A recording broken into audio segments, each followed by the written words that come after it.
watching the station covering all of the DMV. This is DC News Now. Firefighter trapped in the basement. We have multiple injured firefighters. Home explosion overnight, killing one local firefighter, hurting more than a dozen. What we've learned since that catastrophe. A live report. In a wild chase, one driver led Maryland police on a sprawling crash spree in Prince George's and Montgomery counties. The man facing several charges. And black excellence in boxing. How dozens of former champs are honored in the district, all the while building summer boxing camp for kids. And the chill is going to be with us not only tonight, but into tomorrow as well on your Sunday. But at least we'll have the sunshine out there. We'll talk about highs for Sunday and beyond with my full 7-day forecast. All right, Scott, thank you. And thank you for joining us for DC News Now at 9 o'clock this Saturday evening. I'm Ben Dennis. New tonight in Maryland, police in Prince George's County say they found a woman dead while they were conducting a welfare check just this morning. That investigation now for a homicide. Officials responded to St. James Court in Acca Creek around 9:30 in this morning. When officers got there, they found a woman inside the home suffering from trauma. She later died. Police do not believe that this is a random crime, and they also add there's no ongoing threat to the community. In the district, police say they've arrested a man in connection to a fatal shooting that happened back in October. Police responded to reports of a shooting at McPherson Square. It's there they found 56-year-old Leo Coulter, who died on scene. Police now charging 41-year-old Marquise Johnson of D.C. with first-degree murder while armed.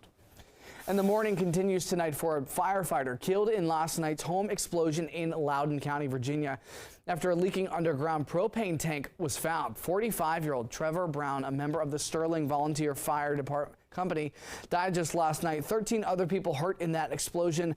The blast happened along Silver Ridge Road. That's where we find our Dave Laval with the latest information. Dave, tell us more.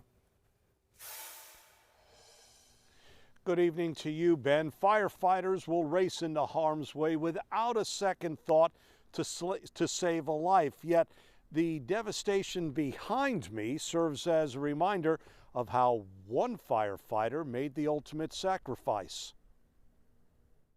We lost a family member. We lost one of our own. A difficult day for Loudoun County Fire Chief Keith Johnson and all firefighters. Flags remain lowered at Sterling Cascade Station 18 and 25 in tribute to Trevor Brown. The 45-year-old volunteer firefighter died in Friday's house explosion. You know, a very dedicated member and, riding up there for, like I said, over 6 years now. Brown and other firefighters responded to a gas leak at the house along Silver Ridge Drive just before 8 p.m. They discovered a leaking 500-gallon underground propane tank. It exploded about 30 minutes later. Brown died at the scene, while 13 other people, mostly firefighters, were injured. It's no difference whether you do this for pay or whether you do this for volunteers. The hazards are the same to all of us. I thought it was a bomb. Saul Tejada lives nearby. He got his first good look at the devastation Saturday. It was really bad. I mean, it's unbelievable. I mean, it's something that never thought it would happen in the neighborhood. 4 firefighters remain hospitalized, including an unknown number at the Washington Hospital Center burn unit. Unfortunately, one firefighter lost their life. It's not what we ever look forward to, but we all go into this job and volunteer a career knowing that could happen. Trevor Brown leaves behind a wife and 3 children. We're live in Sterling. Dave Laval, DC News Now. Tracking it in the days ahead, Dave. Thank you. Over to your weather right now. A live look outside. It seems a little bit blustery out there, Scott. On my walk to grab some grub after the 6 o'clock newscast, it was biting cold, in my opinion. Yes, and it is still that way there, Ben. 33 degrees, a degree above freezing right now, but clear skies are being seen. And obviously, you can see the camera shaking here, so it is still a bit of a gust that's going on this hour. We'll see those temperatures continue to slide, not out of the 30s, but just into the 20s and holding throughout the 20s until we get to a bit about mid-morning or so, and then we'll get back into the freezing mark in the lower to middle 30s. But yeah, it's going to be a very frosty night this evening. As we widen out the view, you can see that we don't have any snow even near us. The closest snow is out, or closest precipitation is out over the open waters of the Atlantic. The snow is staying off to the north, and that will be the trend going into the back half of your weekend. So tonight, From 11 to midnight right to 1 o'clock, we'll see temperatures in the 20s in the city with feels like temperatures between 19 and 21 degrees. So the weather headlines here. A clear and cold night tonight. Still breezy on Sunday. We won't get rid of that wind just yet. Temperatures moderate slowly and showers return late in the week. We'll break it down for you coming up with that 7-day forecast. Ben? All right, Scott, thank you. The Hall of Fame basketball coach Lefty Driesell has died. That's according to the former Maryland Terps coach's family. Driesell won over 780 games across his entire 5-decade career at the University of Maryland, Davidson, James Madison, and Georgia State. Lefty Driesell was 92. In Maryland, police have identified 27-year-old Flavio Lanuza as the man who was arrested after police say he stole a Maryland Department of Transportation tow truck and led them on a lengthy chase, high speed too, stretching from Prince George's County to Montgomery County, and left a path of destruction. That pursuit began sometime after 5 p.m. in College Park, where 95 and 495 intersect. Police say they responded to a hit and run where a Ford Ranger left the scene. The Ranger crashed at a park and ride. That's when a state transportation office truck drove to check on that driver when officials say Lanuza jumped into the truck and stole it. Police say he smashed into several cars, ran red lights, drove on the wrong side of the highway, and dipped through the woods. The chase finally came to an end just before 6:30 when police cornered the driver in Silver Spring. So when I saw it, I was just dumbfounded because, like I said, it's not common here. It's weird. It usually happens like in Florida, so you don't really see this. And we talked to a victim in the chase who said the suspect sideswiped her car while trying to get away. Me and my brother were shaking. It was scary. I thought he was going to die because he on that side, you know. I hit straight to him. Oh, my God. The victim says that everything happened so fast. She adds her mirror, tires, and side of the car were damaged. Staying in Maryland, the Montgomery County Council is looking to add more security cameras to county parking garages later this year. This came after somebody was killed inside of a parking garage in Silver Spring. The council submitted a proposal that calls for the county to spend $4.8 million, increase the number of cameras in 22 Bethesda, Wheaton, and Silver Spring garages. Council Vice President Kate Stewart says this would allow county police to install cameras in stairwells, which she says is meant as a precaution to keep people safe. One of the things that came to our attention over a year ago when we did have, unfortunately, the murder of a resident in one of our garages here in downtown Silver Spring is that we did not have any cameras in our stairwells. So unfortunately, that left the amount of information that the police department had to do their investigation limited. The proposal will be discussed next week.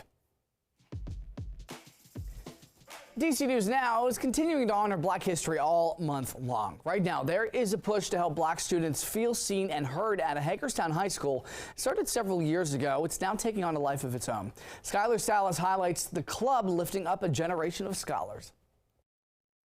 North Hagerstown High School is known for its diversity of students, but how much would it surprise you to know out of all the different cultures, there wasn't an organization made for black students until some students made it their mission to create one. I wanted to create BSU is because we were kind of the only black students in higher classes, whether it was AP or IB, and we felt like very singled out in our classes. Sheriff and a few of her classmates created the school's first black student union back in 2019. For them, the club would be a way for students to share similar experiences inside and outside of school. But in its early stages, it did have some pushback. We noticed that there was a lot of pushback from people who were not black, and it was kind of very hurtful because all we were doing was trying to create a space that was celebrating and uplifting black voices, especially in spaces where our voices weren't being heard, our concerns weren't being met, and we couldn't fully be ourselves. But through all the pushback for the establishment of the club, students were able to create the club. It just means that now the next generation of students have a place that they can be themselves and they can talk about the issues that they're facing and not feel like they have to make themselves smaller to fit in because they don't have anywhere to go or have anyone to talk to about the unique experiences that they are facing being students here. Now, years later, from the club's creation, the Black Student Union is still thriving with a new generation of leaders dedicated to carrying on the legacy of the founding members. I feel very honored to be passed down this role. Currently, the Black Student Union is carrying the legacy left by their founders while also making it their own. First meeting, they told me, this is what we want to do, Ms. McCoy. This is how we're going to do it. For me, the most attractive thing about BSU was the discussion that we held and how intellectual, but also insightful in how different people think. And so what I'm trying to do is trying to find a way to make the discussion a little bit more engaging, have it more interactive with the members and the opinions of the entire group. Where you come in, you know, everybody's always asking, like, what's your name? You feel like it's a family, and that's something I wanted to ensure that we could have this year as well. According to regular members of the club, the way they have steered the club has had a positive effect on members. I feel like it's really opened my mind to wanting to learn new things about different cultures and different people's backgrounds. It's really just made me more open-minded. Growing up in elementary school when I moved here back in 2016, people would make fun of me about my certain features, you know, how my nose is a little more bigger than the average nose, you know, my lips are a little bigger, just little things that made me insecure about being black, and then I hated being black. But ever since I joined BSU, the more I was able to feel comfortable in my own skin. Reporting in Hagerstown, Maryland, Skylar Salas for DC News Now. Well, thanks to Skylar. Heads up for Metro riders. Metro is making some travel changes during the President's Day weekend. All lines except for the Red Line will run on a weekend schedule. Red Line trains will be single tracking from Van Ness and Friendship Heights. Trains will also run every 18 minutes between Glenmont and Shady Grove, and every 9 minutes where service patterns overlap between Glenmont and DuPont Circle. Metro buses will run on a Saturday schedule.